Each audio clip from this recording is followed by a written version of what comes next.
네, 이번 영상은요, 온비드 공매 소액토지 투자 141만원의 낙차로 3개월 만에 1000만원에 매도했던 한번 후기를 올려보도록 하겠습니다. 전라북도 정읍시에 있는 토지를 제가 3년 전에 낙차를 받았었습니다. 용도는 전으로 되어 있고 면적은 그리 크지는 않고요. 감정평가 금액은 262만원 정도였었는데 9번 유찰을 해서 91만 7천원까지 떨어진 물건이었었습니다.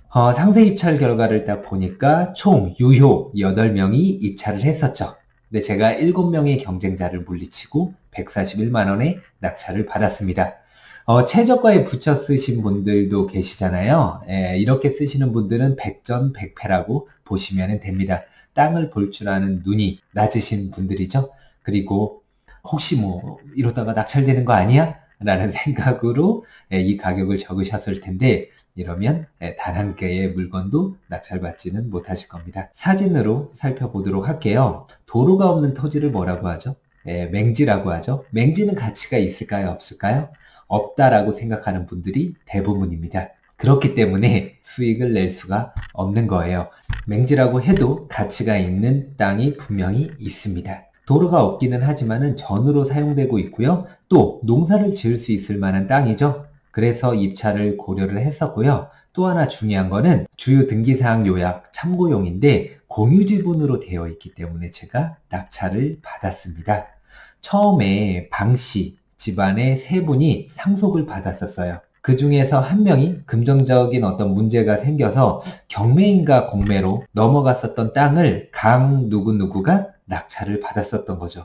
근데 이분도 낙찰받고 있다가 몇 년 뒤에 국가에 세금을 체납해서 이분의 지분만 또다시 공매로 나온 상황이었습니다. 그 지분을 제가 낙찰을 받은 거죠. 네, 낙찰받자마자 해야 할 일이 있는데요. 내용증명을 보내는 겁니다. 내용증명은 낙찰받고 보내도 되고요. 안 보내도 돼요. 내용증명 양식에 대해서는 제가 따로 영상을 한번 올려보도록 하겠습니다. 네, 내용증명을 보냈는데도 연락이 안 올 가능성이 굉장히 높아요. 그 이유는 주소가 나와 있잖아요. 현재 이 주소에 이 분들이 100% 살고 있다라는 보장이 없어요. 왜냐? 10년 전, 또 20년 전에 그 당시에 상속받거나 매입했을 때의 주소가 적혀 있지 새로 이사를 갔다고 해서 이 주소가 수정이 되지 않습니다. 그렇기 때문에 내가 내용증명을 보내든 또 매매의뢰서를 보내든 또 소장이 도달하든 못 받을 확률이 굉장히 높은 거죠. 그렇다면 우리는 상대방과 공유자와 연락이 되어야만 어떤 협상을 할 수가 있겠죠. 그래서 연락처를 알기 위해서라도 소송을 진행을 할 수밖에 없습니다. 저는 2017년 11월 20일 날 소장을 접수를 했어요. 근데 아니나 다를까 법원에서 소장을 공유자분들에게 보냈는데 11월 27일 볼까요? 한 분은 주소 불명, 한 분은 패문 부재로 떴습니다. 이건 무슨 말이냐? 주소를 알 수 없다라는 거예요. 그곳에 갔더니 그곳에 피고가 살고 있지 않는다라는 이야기도 될 수가 있고요.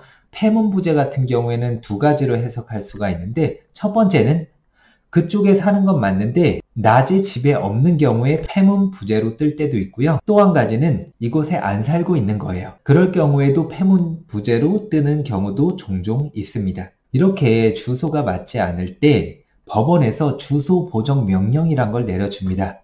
야, 공유자들이 연락이 안 되는 것 같아.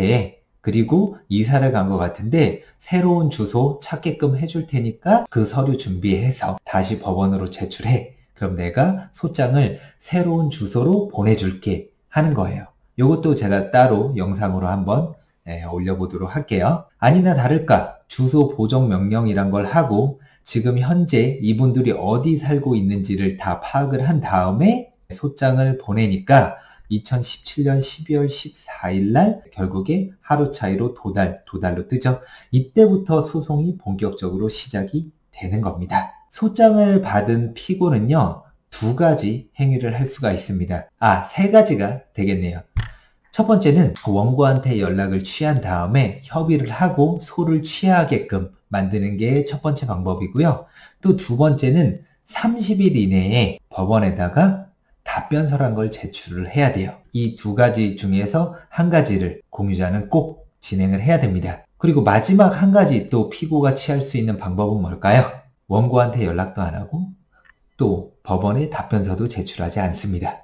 이럴 경우에는 어떻게 될까요? 그대로 원고 승이 나올 확률이 굉장히 높아지죠. 지금은 공유물 분할 청구 소송에 대해서 설명드리면 이해 못하시는 분들이 많아요. 근데 지분 물건을 낙찰받아서 공유물 분할 청구 소송을 통해서 수익을 내는 방법도 있구나 라는 정도만 알고 계시면 됩니다. 아니나 다를까 피고분들한테 연락들이 번갈아 가면서 오더라고요. 그런데 이 땅을 자기들은 매입할 생각이 없대요. 왜냐? 농사를 짓고 있지도 않고 상속받은 땅인데 이 땅이 있었는지도 몰랐었다 하면서 제가 하고 싶은 대로 알아서 하라고 이야기를 하더라고요. 물론 경매를 통해서 저와 이 두 분의 지분을 통째로 경매로 넘기는 방법이 있기는 하지만은 이렇게 될 경우에 한 가지 큰 위험이 존재를 합니다. 내가 낙찰받은 금액보다 더 낮은 금액에 낙찰이 된다고 하면 그만큼이 제 손해일 수가 있잖아요. 지분 물건에 입찰을 들어갈 때는 싸게 사는 게 그 무엇보다도 중요합니다. 경매로 넘기는 절차를 진행을 하면서 한 가지 더 좋은 방법은 없는지 곰곰이 생각을 했었죠. 그러면서 생각을 해낸 게 제 땅과 제가 가지고 있는 땅과 인접해 있는 토지 주인들한테 한번 연락을 취해보자 라는 생각이 들더라고요. 왜냐? 이분들은 가운데 제 땅이 딱 버티고 있기 때문에 내가 농사 지을 수 있을 만한 땅이 더 넓어진다고 하면 나쁠 게 전혀 없잖아요. 그리고 시세보다도 저렴하게 준다고 하면은 안 살 이유도 없겠죠. 그래서 이 두 분의 주소를 등기부 등본을 출력해서 찾아낸 다음에 매매 의뢰서를 보냅니다. 내가 이 땅 소유를 하고 있는데 당신들이 혹시 필요하면 내가 좀 저렴한 금액에 주겠다라는 글과 함께 말이죠. 그리고 저는 이 아래 땅을 소유한 분에게 꼭 연락이 왔었으면 했습니다. 그 이유는 뭐냐? 등기부 등본을 보시면 아시겠지만 어디에 사세요? 과천에 사시더라고요. 그리고 과천의 레미안 슈루 거의 대장 아파트나 마찬가지인데 현재 제가 예전에 확인을 했을 때가 8억이었었으니까 지금은 10억이 넘어갔겠죠. 어쨌든 금전적인 여유가 충분히 있으신 분이라 생각을 하고 이분에게 꼭 연락이 오기를 바랬었습니다. 근데 아니나 다를까 우편을 보내고 한 4일 정도 뒤에 연락이 오시더라고요. 그러면서 얼마 정도에 팔 거냐고 저한테 물으시더라고요. 그래서 저는 시세가 여기가 한 8만 원 정도인데 한 6, 7만 원 정도에 드리겠다라고 말씀드리니까 이분이 뭐래요? 안 사겠대요. 다른 사람한테 팔래요. 그래서 저 선생님 얼마 정도면 사실 생각이 있으십니까? 라고 여쭤봤더니 평당 5만 원이면 사겠다고 이야기를 하시더라고요. 저는 평당 2만 4천 원 정도에 샀었거든요. 벌써 50% 가까이 수익을 얻을 수 있는 상황에 놓여 있는 거겠죠. 근데 한 가지 해결을 해야 될 부분이 있습니다. 공유자분들이 있잖아요. 근데 그 공유자분들을 함께 데리고 가서 이분한테 팔면은 남 좋은 일만 시키는 거와 다름이 없잖아요. 그래서 한 가지 또 깨를 냈습니다. 어머니 핑계를 좀 댔죠. 다시 그 공유자 두 분에게 연락을 취해서 우리 어머니가 서울에서 왔다 갔다 하시면서 농사를 지을 만한 땅을 좀 필요로 하시는데 내가 이 땅을 말씀드렸더니 다른 공유자분들의 지분을 내가 사면 어떻겠냐 라는 식으로 말이죠. 그래서 공유자분들한테 전화를 했죠. 그랬더니 그분들은 어차피 이 땅에 대한 애착이 없잖아요. 그럼 얼마를 줄 거냐, 얼마씩 줄 거냐 해서 제가 제 지분은 3분의 1을 141만 원에 낙찰을 받았는데 한 분 한 분한테 130만 원씩 드리겠다고 말씀을 드렸습니다. 그랬더니 그분들이 뭐래요? 절대 못 판다는 거죠. 왜냐? 온전히 하나로 만들어서 당신이 다른 사람한테 팔면 더 큰 수익을 얻을 수 있을 텐데 그렇게는 못 팔겠다는 거예요. 그래서 제가 선생님 그럼 얼마 정도면은 매도를 하실 겁니까? 라고 여쭤보니까 한 사람당 150만 원 그러니까 20만 원씩 더 올려주면 그때 팔겠다는 거죠. 그래서 알겠습니다 라고 이야기를 하고 이제 제가 매수를 해야 되겠죠. 그래서 정읍에 있는 법무사 한 곳을 찍은 다음에 그곳에서 만나기로 약속을 잡습니다. 그래서 KTX 목포행 출발 시간 8시 20분에 서울역에서 기차를 타고 내려갑니다. 그리고 정읍역에 도착을 하면서 정읍역 근처에 있는 법무사로 가는 길을 이렇게 사진으로 한번 찍어 봤었죠.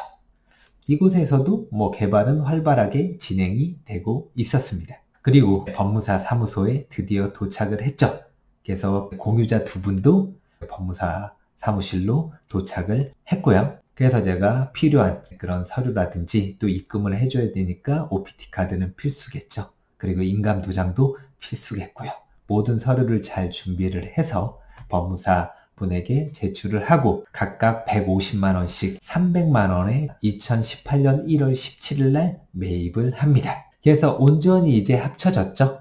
이제 매입을 했으니까 전답 과수원을 농지라고 하는데, 이 농지를 취득하기 위해서는 농지 취득 자격 증명서란 게 있어야 돼요.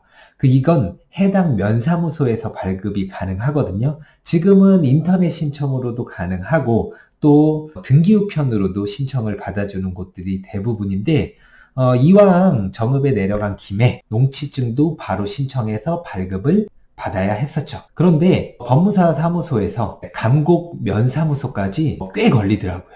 근데 제가 차를 가지고 내려간 건 아니었었기 때문에 택시를 탄다고 하면 택시비가 굉장히 많이 나왔었겠죠. 그래서 지방을 갈 때 자주 이용하는 쏘카를 예약을 했었죠. 정읍에도 쏘카는 있었습니다. 넥스트 스파크를 예약을 하고 감곡 면사무소로 달렸죠. 한 20몇 킬로 정도 되더라고요. 그래서 감곡 면사무소 가서 농취증을 한 3, 4일 정도 뒤에 발급해 주겠다라고 이야기하는 거를 제가 서울에서 왔고 당장 필요하고 또 농지 위에 어떠한 불법 건축물이라든지 묘지도 없으니까 바로 좀 처리 좀 해달라 애원을 했더니 바로 처리를 해 주시더라고요. 그래서 농지 취득 자격 증명서를 받고 이걸 바로 법무사 쪽에다가 또 제출을 했습니다. 그리고 다시 서울로 올라왔죠. 그리고 이제 매도를 해야 되잖아요. 그래서 광화 1동 주민센터, 제가 살고 있는 집 주변 쪽의 주민센터로 가서 매도용 인감증명서라든지 필요 서류를 떼온 뒤에 바로 이분이 이제 난지 캠핑장 아시죠 다들? 그곳 사장님이셨어요. 그래서 여유가 충분히 있으셨던 분이죠. 그래서 난지 캠핑장에 가서 그곳 사무실에서 매도 계약을 체결을 했습니다. 1월 17일 날 나머지 두 분의 공유자 지분을 매입을 하고 1000만원의 매도를 한 날짜는 2018년 1월 23일입니다. 6일 뒤에 바로 매도를 했죠. 물론 이렇게 단기간에 토지를 매도를 했을 때는 세금이 비쌉니다. 1년 안에 매도를 했을 경우엔 세금은요 55%예요. 굉장히 세죠. 그리고 1년 이후 2년 안에 매도를 했을 때는 44%입니다. 굉장히 양도소득세가 크지만 소액 토지 투자를 할 때 우리는 1년마다 250만원 기본 공제를 받을 수가 있어요. 그러면 취등록세라든지 법무비용 빼고 거기에서 또 250만원 빼고 나머지 부분에서 55%를 내는 거기 때문에 저는 세금을 100만원대 이렇게 납부를 했었던 것 같아요. 그래서 수익은 한 400만원 정도를 얻을 수 있었던 거죠. 여러분들 어때요? 경쟁률이 상대적으로 적은 지분 물건을 낙찰받아서 3개월 만에 한 400만원 정도가 생겼습니다. 굉장히 매력적이죠? 근데 이런 투자를 아는 사람만 해요. 대부분 모르고 있습니다. 그렇기 때문에 아직까지는 블루오션이라고 말씀드릴 수가 있어요. 경매나 공매를 통해서도 얼마든지 지분 물건들을 낙찰받아서 수익 낼 수 있는 그런 물건들이 쌓이고 쌓여 있거든요. 앞으로 지분 물건 또 괜찮은 토지들을 낙찰받아서 어떻게 수익 낼 수 있는지에 대한 부분들을 계속 꾸준히 업로드를 할 예정입니다.